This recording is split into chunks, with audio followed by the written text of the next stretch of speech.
good, Tara. Oh, I'm doing getting real good spoiled. too. Like all these, because we're pre-recording these, so you can go on your vacation. Yeah. And it's like now I'm getting used to all this time together. I won't lie, I am loving it. Me too. I mean, we've basically done like 8 episodes in less than 2 weeks. It's almost embarrassing. Which is hours of us talking and just telling each other what we've learned and what we've found out. And also you guys are listening and we get to share with you because you're basically our friends. Welcome to the show.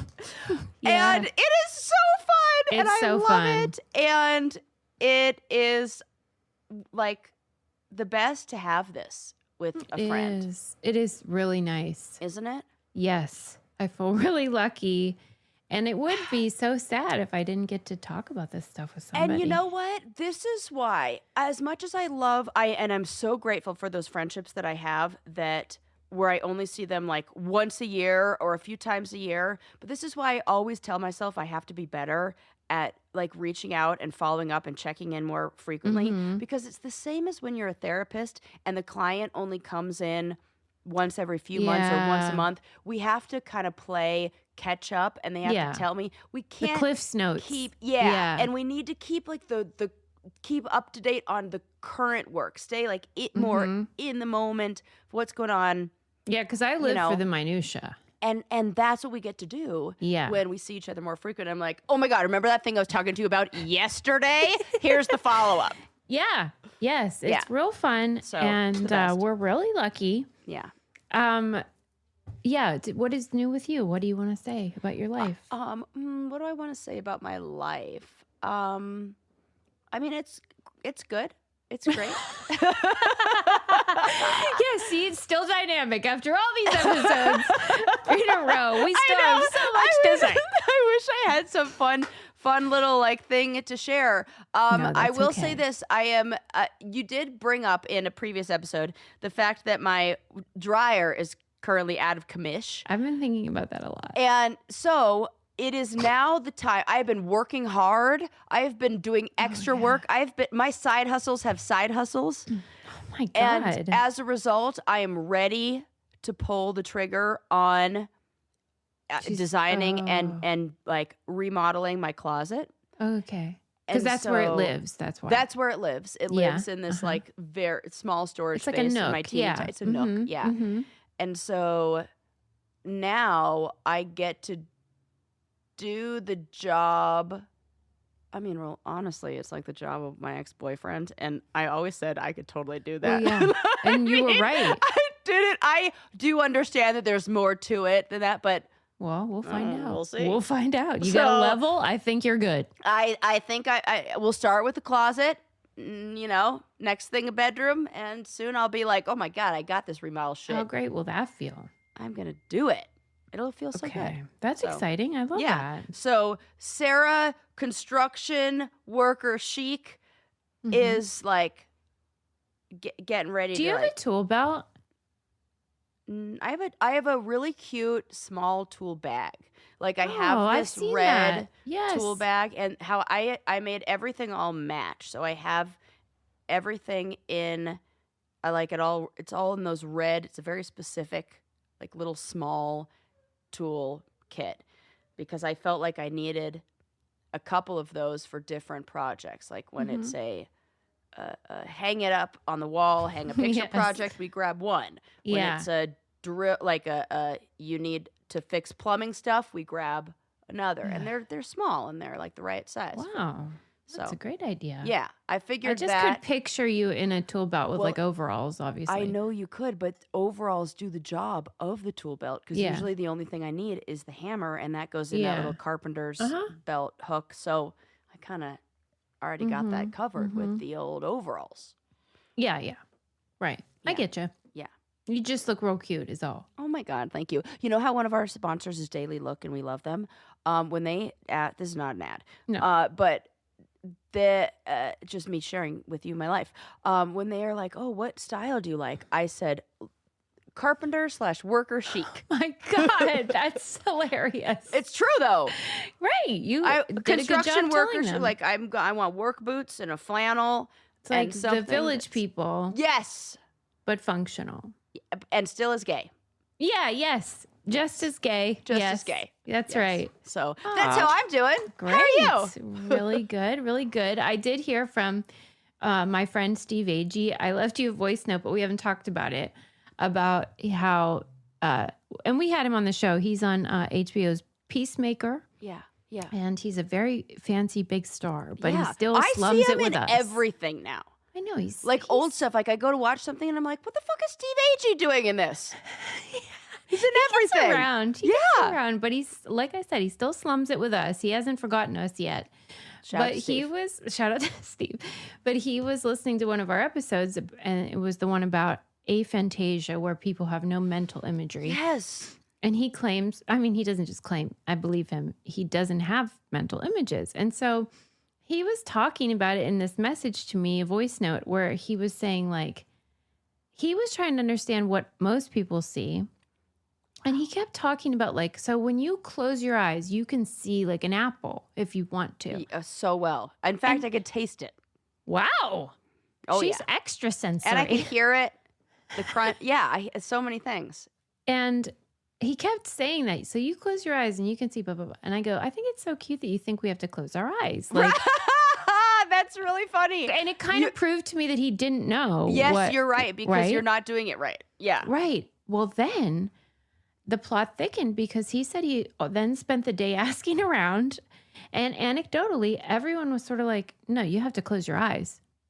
And I was like, I don't have to close my eyes. I don't have to close my eyes. And he checked what? Okay. on ChatGPT, and apparently we are weird. What? Most people have to fucking close their eyeballs. Could this be a result of our job of doing this for this many hours? Of doing something? Yes. That, why? Didn't you always have yes, the ability? Yes, I always was like that. But like the fact that we... Oh my God. No, I was When always have you like ever that. had to close your eyes to picture in your mind Never, a VW bus or whatever? Never, ever. As soon as you said that, I'm like, it's yellow and it's got big old flowers on it. Yep, I get it. Then he thinks, okay, wait, so I'm in front of you. You're looking at me. Yeah. And you picture this thing. He thinks it hovers in front of him or something. Okay. No, where does yours? Back here. It's in the back. Yes. But we're weird. What? Wow. Because Matt Neroni, my friend, said his hovers. Well, so now I'm realizing. Now this is something we have to ask everyone. What if we're discovering something? What if? And they'll call it the Rice-Meister effect or something. The Reister effect. Or the mice effect, which it could go either way. That's our celebrity name. The Mices. Which is very funny because the mouse moose thing and the Mices is what you always want. And you hate things that scurry. It's very funny. Okay. Oh my! It works on so many levels. Oh God. This is so. I already love this episode. It's unhinged, and it's my favorite thing ever. We should do more evening recordings. 100%. I need a little bit. Mood. I need a little bit of like warm up throughout the day. Yeah, and I need like a few things to piss me off during the day for me to come on here with the right kind of attitude. That's right. That's right.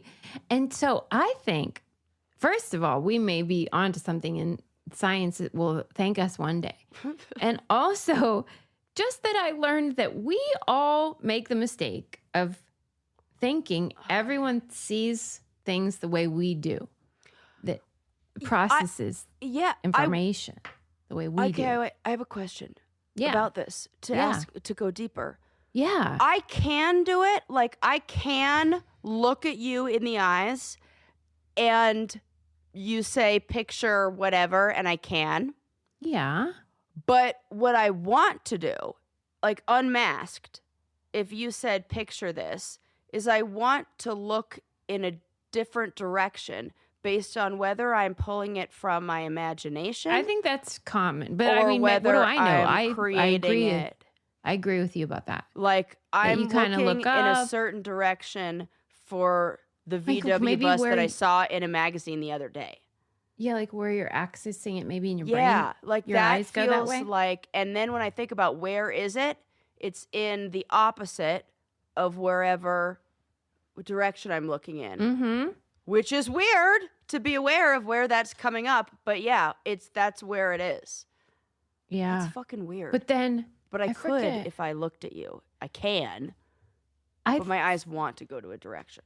I forget who I asked, and I was trying not to prime people. I said to people, okay, picture an apple.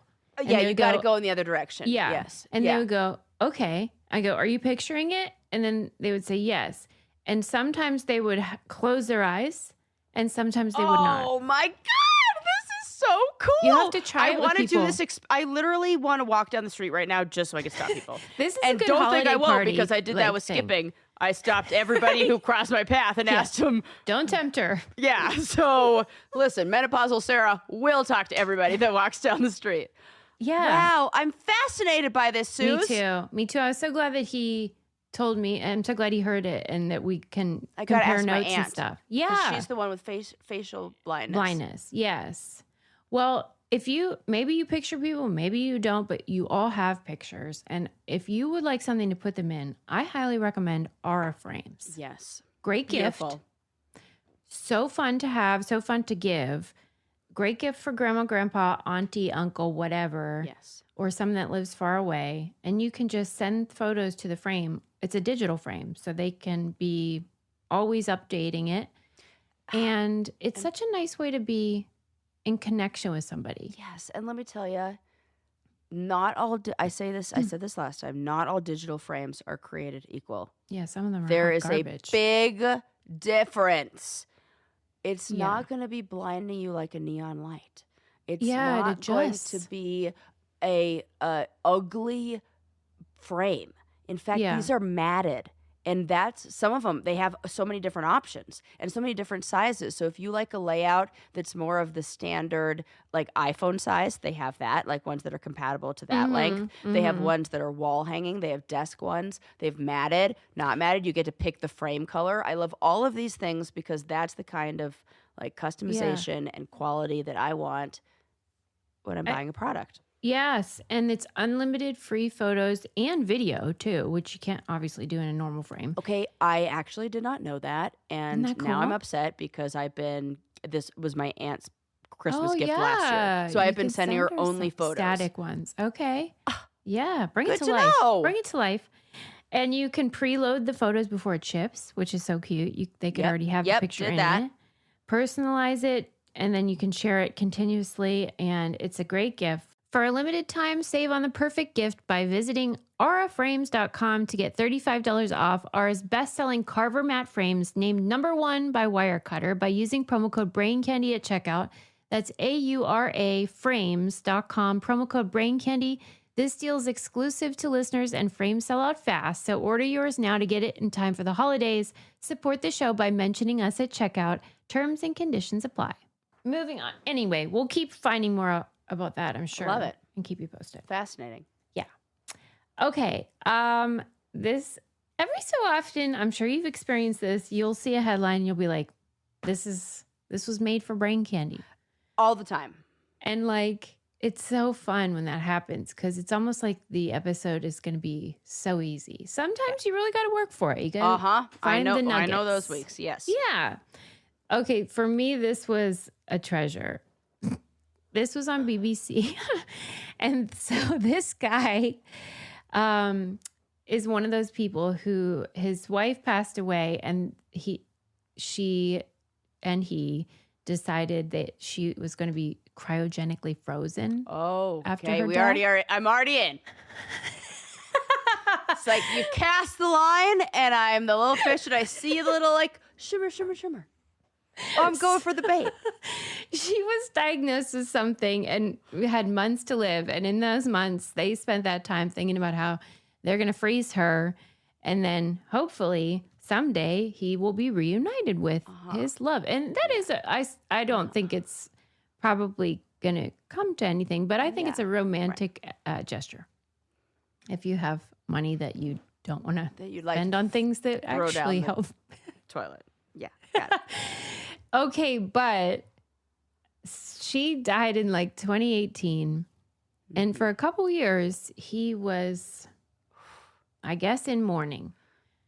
But then you know he what? met someone. I should. Oh, wait. What? He found a girlfriend. I was going to say, we should all be so lucky to have a love that transcends time and our and actual life. That's right. But apparently 2 years. Living is 2 years. So oh my God. This is so funny. She died, and they had signed a 30-year agreement to preserve his wife's frozen body with the Shandong Yinfeng Life Science Research Institute. Mm-hmm. He lived alone for those 2 years after the procedure, and in 2020, he began dating again. Oh. And you know what made him change his mind? It just kept getting better, this story. Did he pull the plug on his? No, I cannot say that he did. I think she's still frozen. But it's not it's like... It's a 30-year. They prepaid. Okay. They prepaid. So it's not like he was like, you know what? I'm divorcing her. Either he's very confident that they aren't going to be able to revive her, or he's going to be in a pickle at some point. But it just... This is weird. Okay. My guess is that her family is the one that had the money. And he was just like, yeah, sure, fine. Uh-huh. I don't know, because he's sort of still going along with it. This feels like, I'm going to guess that someone else is more invested in her. But he's already paid for it. If he's already paid for 30 years, if it's prepaid, then I guess you're... I guess I'm assuming it was prepaid, because it's sort of like a mortgage. 30 years. To me, it feels like more of a storage unit situation. Well, maybe it is like a mortgage where you could stop paying. We auction off your shit. Yeah, but in the case of like a mortgage, if you stop paying, the bank gets the house. Right. So if you stop paying on this, right? I think they shut it lights out. They just ditch it. Yeah, but clearly that person doesn't care. So what is the collateral? Not a dead body. I see what you mean. That has to be a prepay situation. Okay. It has to be. That would be a terrible business model. These are very important. We are basically doing the work of the BBC. We are doing the hard-hitting journalism with absolutely zero credentials. Yeah. Oh, and you should never listen. Yeah. Some of the funnier parts also to me were what inspired him to sort of rethink his commitment was that he had a severe gout attack that left him unable to move for a couple of days, and he didn't like living alone. Don't only rich people get that? This guy has money to burn. How do you know about gout? I just learned about gout. Because I was married to somebody in the wine business. And they got gout? No, they didn't, but people in the industry that they sold wine to sure as fuck did. Yeah, because it's sedentary lifestyle. Because it's about and indulgence. Like gluttonous. Yes. Stereotypically, I don't know if that's actually true. Please, he's got money to cryogenically. He got gout. I know who that. I can see this man. And so he got this girlfriend. And I don't know how she's feeling about him right now, because probably pretty good, because she's going to get a big settlement when he croaks. And she's going to be like, yeah, I'll cryogenically freeze you. Well, in this article, he is quoted as saying that his love for this new girlfriend is only utilitarian, and that she hadn't entered his heart. Because the old one took the place in the heart? The frozen one still has his heart, but this new one's just for like practical purposes. I feel like I want to know the details. I still stand by her family had a bunch of money. He got money when she died. I'm going to go with that as my story. I have no information to back this up. I think you do have some. Claims. This gout frozen wife, this isn't a poor person. Right. And maybe we should be impressed that he lasted 2 years. That's unusual for men. You know how they they do remarry real fast. Yes, absolutely. But what? Okay, so what do you think the odds are that the frozen, because they do. Think about like she's gonna come back. Yes, because Zero forever. I've seen the documentary about the little girl. We saw that. I only ask cells go bye-bye when you freeze them. I only ask in earnest because of like frozen embryos. That's real, and those cells stay alive. There are some cells. That is true. Yeah, and I thought once I read that, I thought, I guess it's not completely insane. It's, you know what it is? It's tissue. Yeah. You cannot freeze tissue. There are cells that you can freeze and you can get them to come back, but it's the tissue. They could maybe clone something from her. Yes. And as we know from the other documentaries we've seen, you clone something, you don't always get... It ain't the same. It ain't the same. Just ask Barbara Streisand and her dogs. That's what that was. What documentary did we see that where they cloned the little dog and it walked on the back of the couch? Oh yeah, that was Nathan Fielder. Yes, and I was like, it was in like something you wouldn't expect. Yes, in the rehearsal on HBO. Yeah. Somehow we have to work that documentary into our documentary club picks because that was well. That's good. A series though, because it's like 10 episodes. Yeah, but worth it. I mean, it is worth it. That could be an Unwrapped for sure for the real committed ones. For the real committed ones, please. We've already all seen it. Right. We're just gonna watch the last 3 episodes for a refresher. I'll tell you what I need a refresher on. I don't need a refresher on, and that is how much I love a Nutrafol, which, as you can see from my roots, is working wonders. Absolutely. I just re-upped my stock. Good. Okay. Yeah, she's staying because she has a goal. What is your goal length that you're going for? What is like now that you have lost it, you covet? I want it all back. I want it as long as I can get it. Right. Remember I said crazy long, like I should have never cut cutting it until I'm like 60. I know. I did that. I made the mistake of like, I'll try it. But you know what? Because I wanted to see.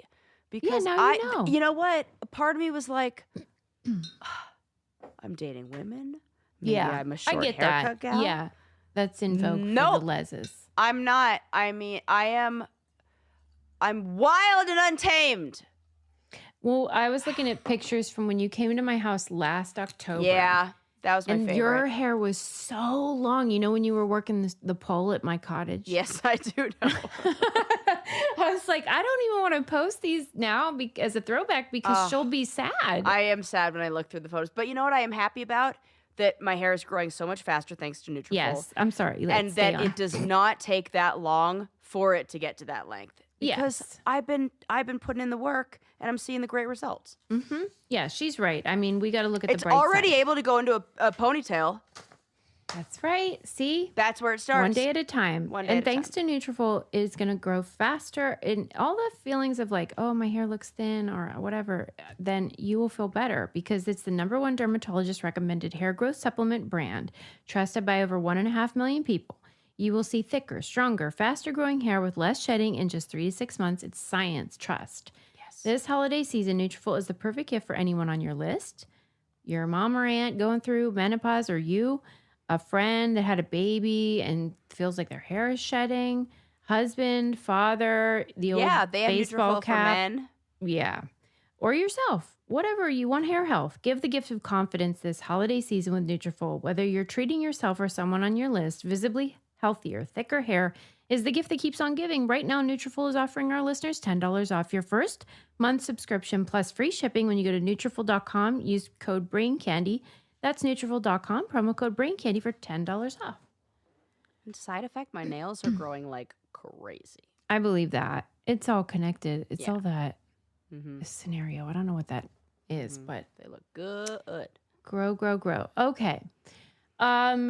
Yeah, well, we'll keep an eye out in case. What if they have to thaw her out and then tell her bad news? Dude. He met someone. Okay. So we're pre-recording these because Sarah's going on a vacation and she and her girlfriend are going to be scuba diving under the sea. Yes. And she's our mermaid. She always has been. Yep. Mermaid life.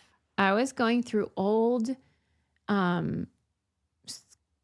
things that people had sent me saying, hey, I think you should talk about this on Brain Candy. And this was from years ago. A gal named Tiffany. Tiffany, shout out to you if you're still listening. Sent me an article from, I think let me look up. It's like Scuba Diver Life or something. I'm so into it. What are you going to say? Yeah, scubadiverlife.com. And it was about how women are better scuba divers than men. I fully believe that. It feels like that.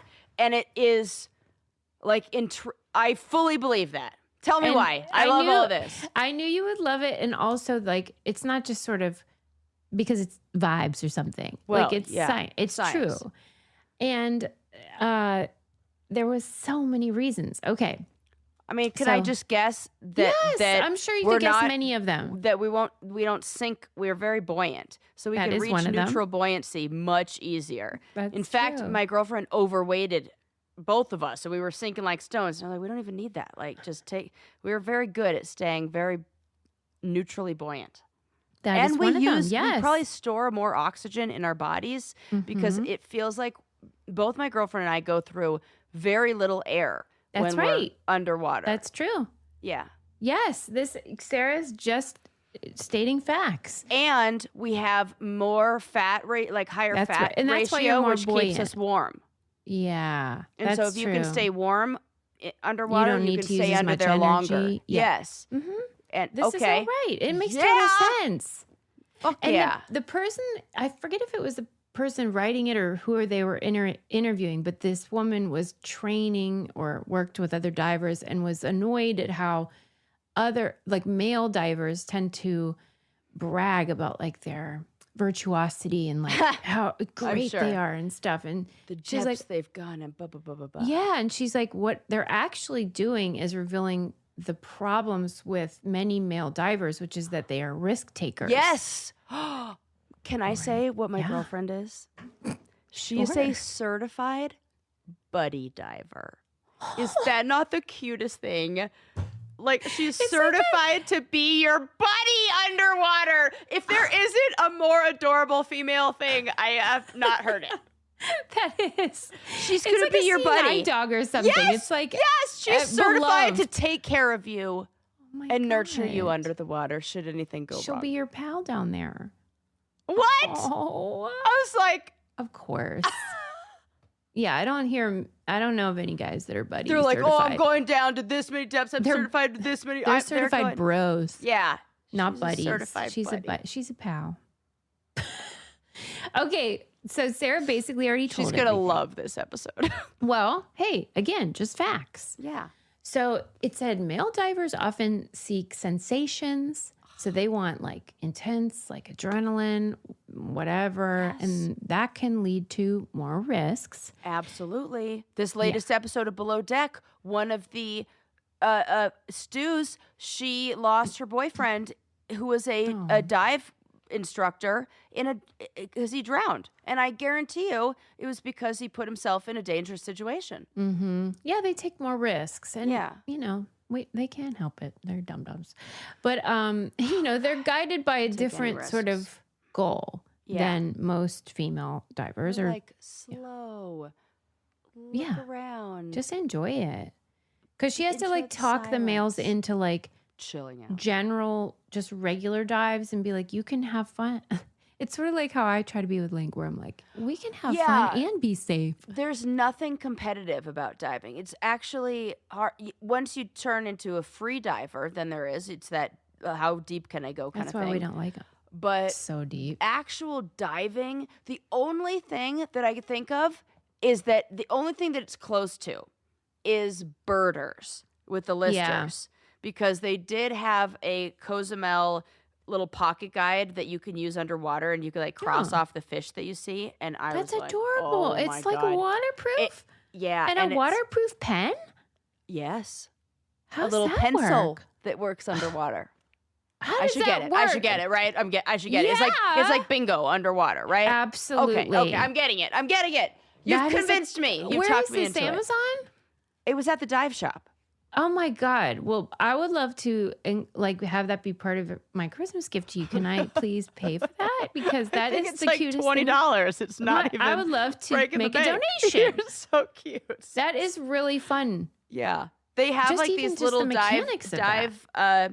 like a flip pad that you can write on that goes on your wrist and you could write underwater. And I'm like, well, I have to get that. And then I write little love notes that. to my girlfriend underwater. We've Well, already thank done underwater God. kisses, and it's adorable. Oh my God. I wish I could go and be the third wheel, the third You fish. can come. Yeah. And just be like, you guys look cute. You guys are all my buddies. Yes. And then we did that thing where you blow bubbles like a mermaid. We could blow rings with our like air. Dolphins. Yeah, like dolphins. Wow. Yeah, we figured out how to do that. Okay, you said like mermaids. Like, Yeah, because you kind of think, remember when I was like, I did say that. I did say that. I meant like the mermaids that are in the tanks at the fairs that you go to and they do the blow things. And then this other guy, the instructor, was able to do that by just flicking his wrists. Like he put his fists together, grabbed air, like blew some bubbles, captured some air, then flicked his fists and made a perfect ring. That's cool. How? That's a cool trick. I know. I got to learn it. Yeah, you will. Okay, I bet you'll have it by the time you this get back. mermaid will have it done. Yeah. I bet. Okay, Wow. so Good combo. Good. Love it. it also said that men probably take more risks when they dive with a woman because they're trying to impress her. Yep. Which is stupid. And we're not. I don't think I ever talked about this story on the podcast, but it was in my notes for a really long time. Mm-hmm. There was an article that was I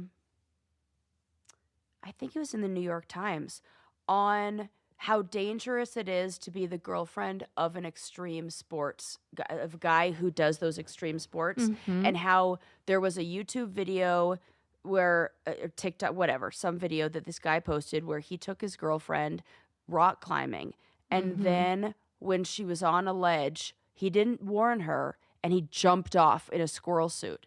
And she's freaking out because he basically abandoned her on the side of a ledge. And she wasn't an experienced climber. And he did it for the views and did it for all this, That's terrible. And how I hope she dumped his ass. This is a serious situation. And then if you watched Free Solo, yeah, I did. The girl falls in that situation. She had his girlfriend had maybe he had a climbing accident. There was some the girlfriend was involved in some because he pushed her to a place. I knew that she was upset by him a lot. Yeah. But there was an accident that either he got in or she got in. But he says in the video, well, she wasn't ready, and I put her. Oh my God. Because they don't they're it's so they're blinded. Up. It's like a drug because the adrenaline is like a drug for those people. Well, and for I felt the same thing when I dated somebody who did skiing and mountain biking that put me in situations where I was crying because it's beyond my skill level,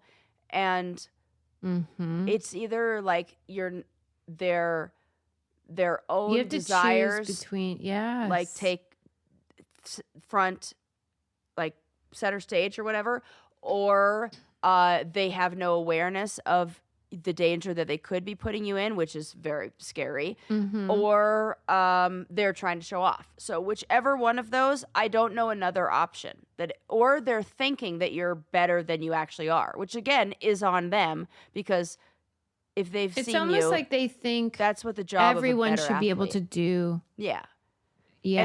And you need to know somebody's limits. That's such an important part, and err on the side of caution. This is something I'm very passionate about because I've been that female partner who's been put in situations I have been too. But I also know that the person I'm thinking of that did it to me ended up being a monster, and then looking back thinking like, oh, I can see the link between those behaviors. You know what I mean? Yeah. Right? Because I feel like I want to know who did it to you. I'll tell you later. Do I know them? You know of them. Wow. Okay. Okay. Anyway, so Sarah was right about the buoyancy. The extra fat helps. Yeah. And then women use less energy while swimming. And then because of that, and have insulation, like she said. And then women are also better at picking up nonverbal visual cues, body language. Absolutely. We could probably tell if somebody's in distress. Yeah. Because and like we're things, actually aware of, oh my God, there you are can communicate 1,000 with your fucking eyeballs. reasons. Why? Oh, my alarm's going off. Hang on. Okay. Sorry. It is like that, though, where like you can, yes, we can have a whole conversation with just like a look. And you know what? I think us being the gatherers and our ability, we could probably recognize things. Like your job is essentially like, you know, that same, however you imagine somebody like a cave woman gathering berries is kind of how, if you did that without your hands and you're just looking and you were trying to not touch any of the berries and you were just kind of looking for them, that's kind of how you look and observe while you're scuba diving. Did women gather in groups or what? Guaranteed. Yeah. Because it's probably safer like that. And men probably hunted on berries their tend own. to grow in groups and in patches and fields, and wild game, like big game, tends to be not, you'd want to be by yourself so that you'd be quiet. Yeah. Huh, that's interesting. Yeah, it is. And it makes sense why that would be beneficial. Totally. And that women are better at like seeing the big picture and they have better spatial awareness. Men do better on land, but underwater you need like you need to see the whole sitch. I'm so happy. I know. With this story. And women tend to have lower air consumption and fewer kick cycles, so they don't have to, because we're better at utilizing our lower body. Yes, and it's the same with rock climbing. An entry level rock climber female is going to be better than an entry level male, because we naturally are going to climb with our legs and not do that thing where you're muscling up. You're going to conserve your energy. Rope climb. Women are much better climbers. I see it. I've seen it. I worked at a rock climbing gym. I saw it all the time. So you have an advantage when you go, and I feel it. If there are men, you should be nice to them in your group, because we're going to be nice to them. But it was really nice that the instructor, sometimes when I go to these, we went to our refresher course just a little bit ago, and I go into sometimes these kind of things where there's an instructor teaching us in defensive mode. I could tell that my body was like ready to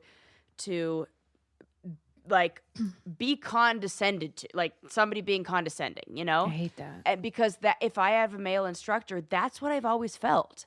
No matter what it is, they tend to be like, oh yeah, prove it. Whereas anytime I felt like that, whenever you go to a new rock climbing gym and you have to do a belay test to make sure that you are, that you don't proficient, have to like yeah.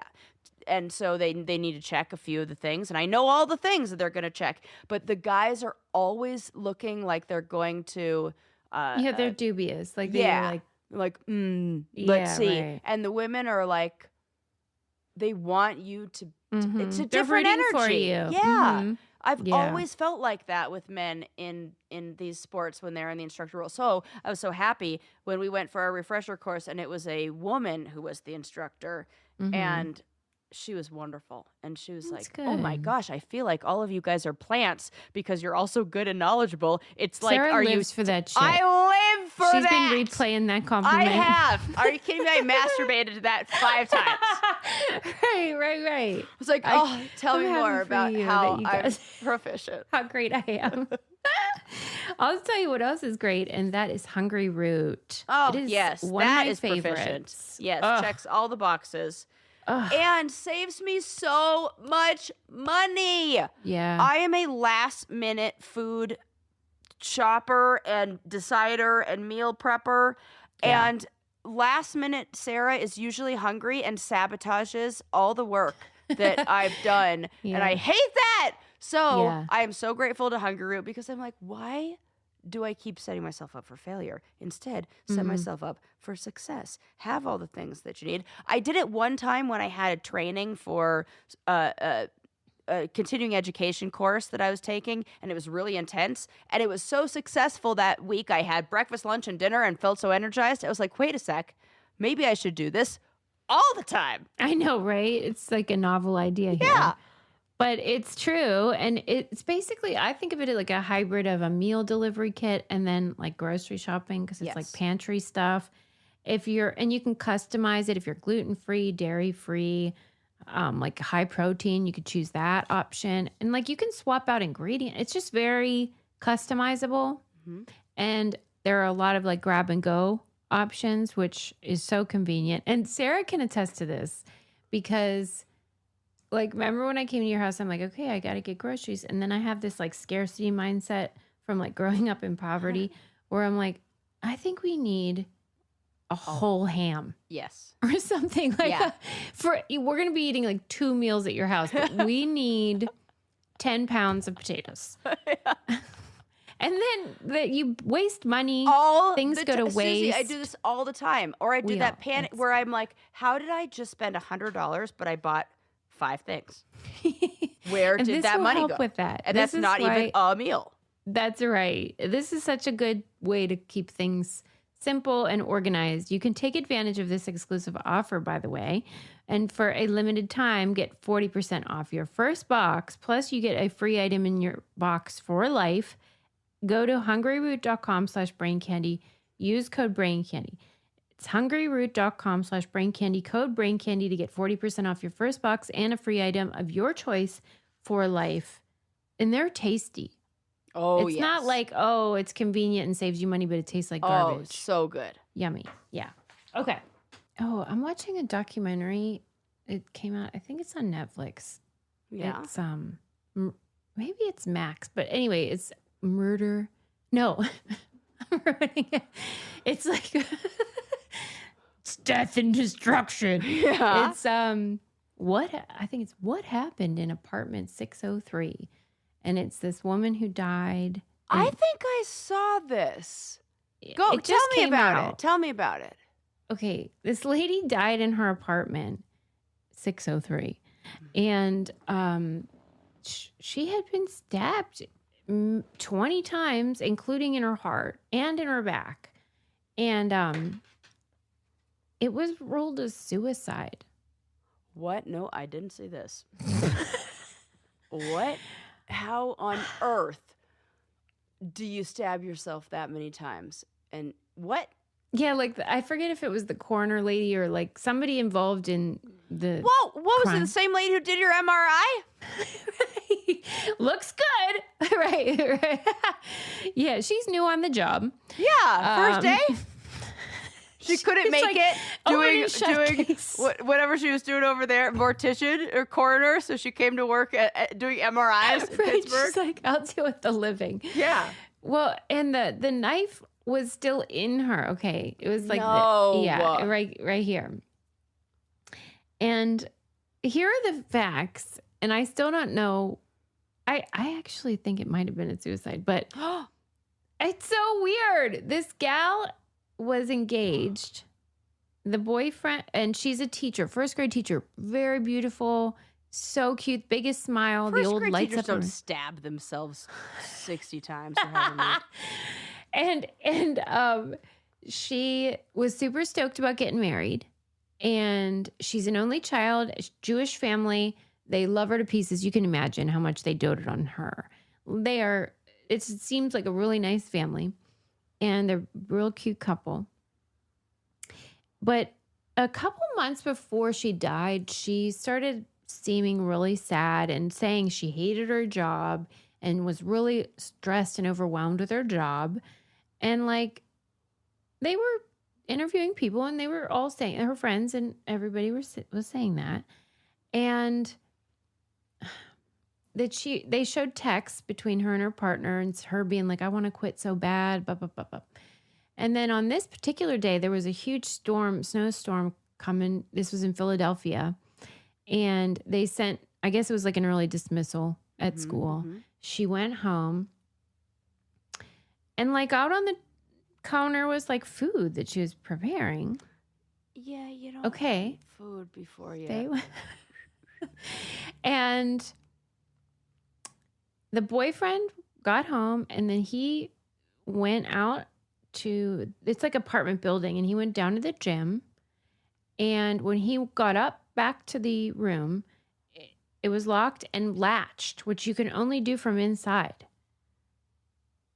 And it was taking forever. Like she was not responding to texts, obviously.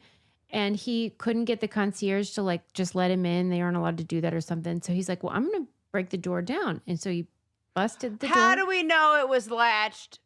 I mean, I don't know it. No, it wasn't not latched. Okay. Maybe it wasn't. Nope. Okay. Carry on. You know, they showed a picture of a broken latch, but who knows? Who knows? And he calls 911, and it's the old classic, you know, where like you're hearing this guy and you're thinking, like, does he sound upset enough or not? And yeah.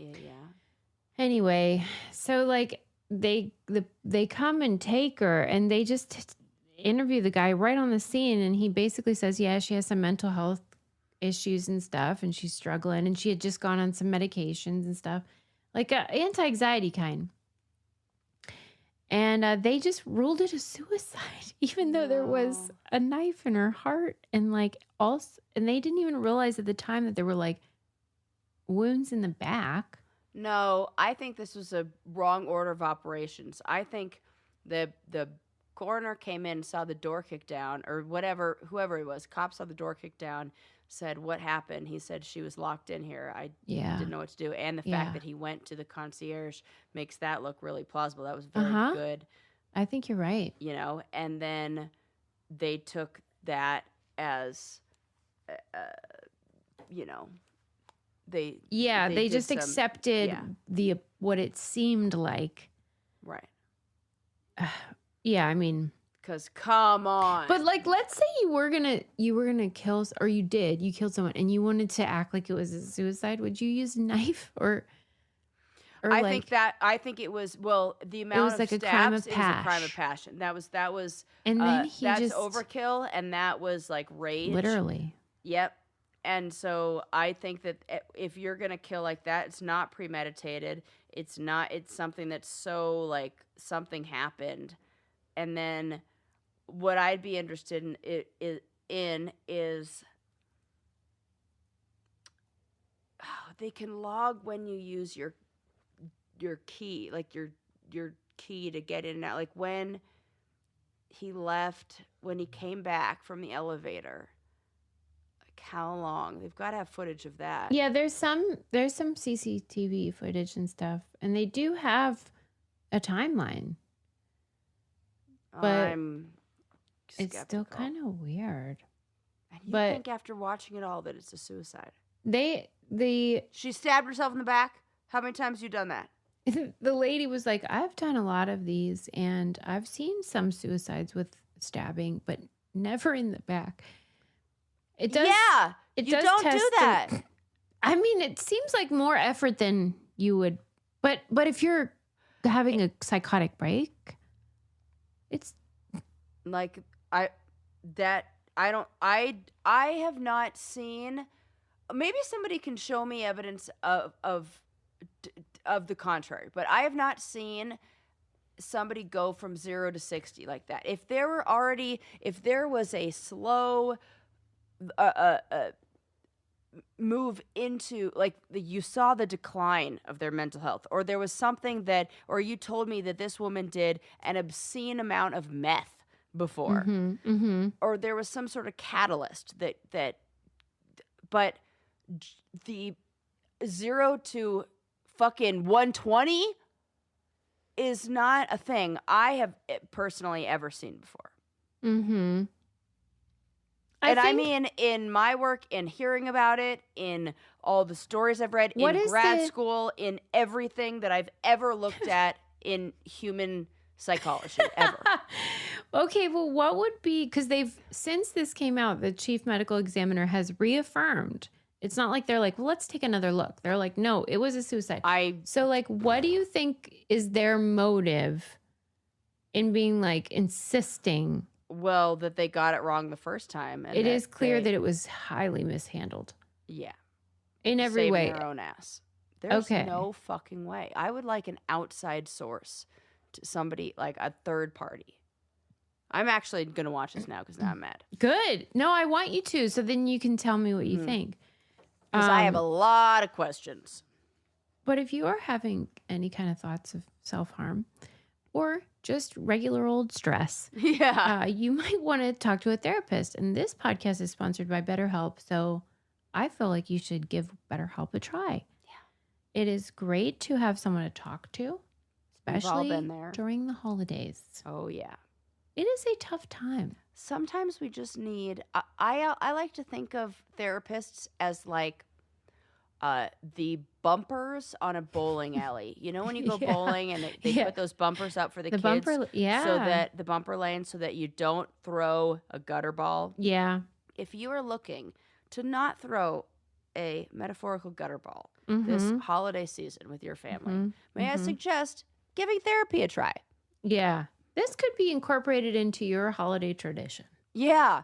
That you don't, it doesn't need to be like, oh, now I'm like going to therapy. You can just have a therapist for like a month. Just people like, hey, this is the situation. I just need some tools. I love when my clients come back and they're like, hey, what use do you this think tool. about this one? Turns out it was fantastic. And I was giving them like the simple, the easy tools. It's amazing. As soon as you use them, they actually work. So reach out. Give BetterHelp a shot. This is your sign. This is your sign. You can talk to somebody and you can at least have some support, and you get matched based on your answers to a quiz, but you can switch if you think maybe someone else would be a better fit, and you can do the appointments from wherever you are. So it's very convenient. This December, start a new tradition by taking care of you. Our listeners get 10% off at betterhelp.com/braincandy. That's BetterHelp, HELP.com/braincandy. God, I love the idea of making going to the therapist part of your family tradition. Yeah. And you can, in fact, gift people therapy. You can't make them go, but you can, they can sign a release so that somebody else pays for it. Yes. I have that form.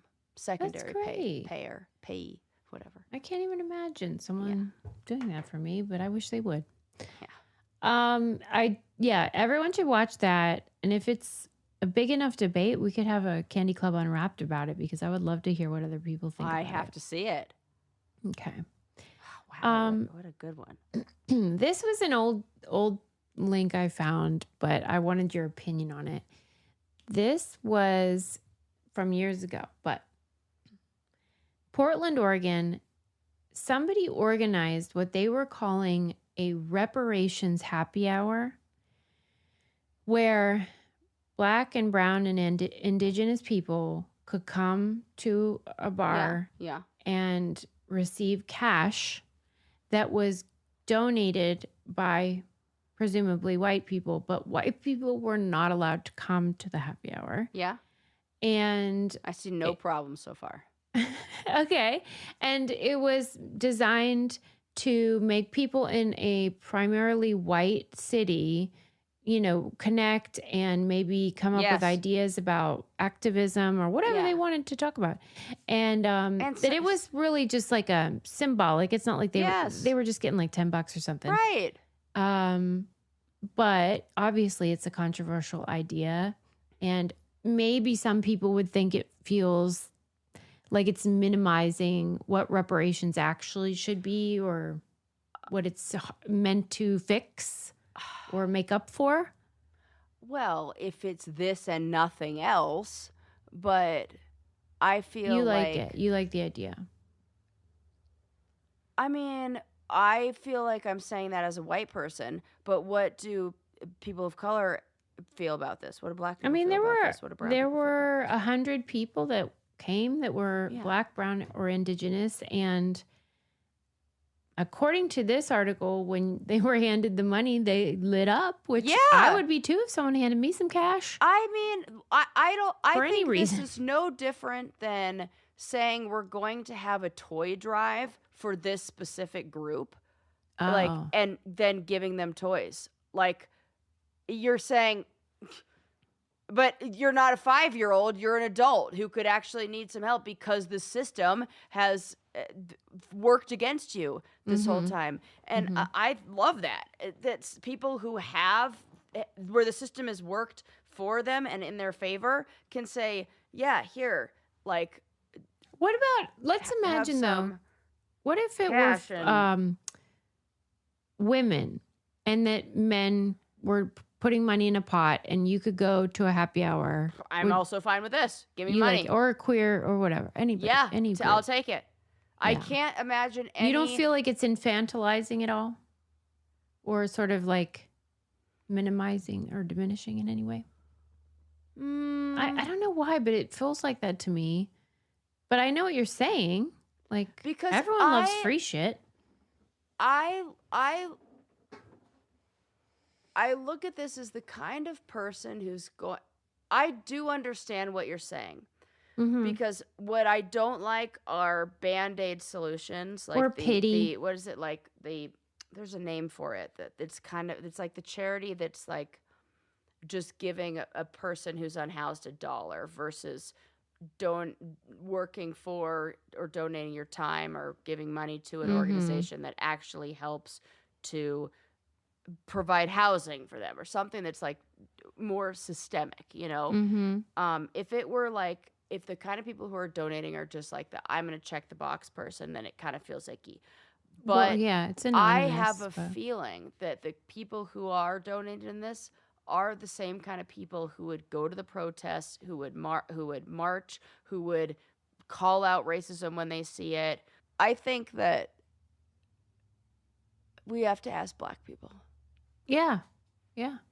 And I say, give all the money. Take it. Here you go. Yeah, I mean, nobody's going to be mad about getting free money. Like, just money handed to them. It's not enough, but it's like, it's one of the, you know what? Okay. I am seeing so much wonderful community this holiday season and people recognizing that there are people who are struggling with how to get food and that SNAP benefits are at risk and all that. And I'm seeing so many people and communities come together. I don't want it to be like that. I want the powers that be to actually spend the money that we have in this country towards helping those people. But since the powers that be aren't doing fucking shit or helping the right people, I feel like it comes down to this. So if that was something that was happening systemically, where like people were benefiting and getting money from the powers that be, then maybe I'd feel different. But this feels almost more like grassroots, and I'm always for that. Okay. Yeah. We'll do a poll. We'll see what people think. But yeah, I could go either way. Yeah. If people want to go to it, great. That's all for now. We got to go. But oh my gosh, we sure do. All of our codes are on thebraincandypodcast.com. If you're shopping and like want to support the show, using our codes is a great way to do that. Or you can go to patreon.com/braincandy if you want reality TV content. But we appreciate you listening. And you could always leave us a 5-star review if you just want to. We love those and we read every one. Yes, so do it. Thank you. And we'll see you next time. Bye.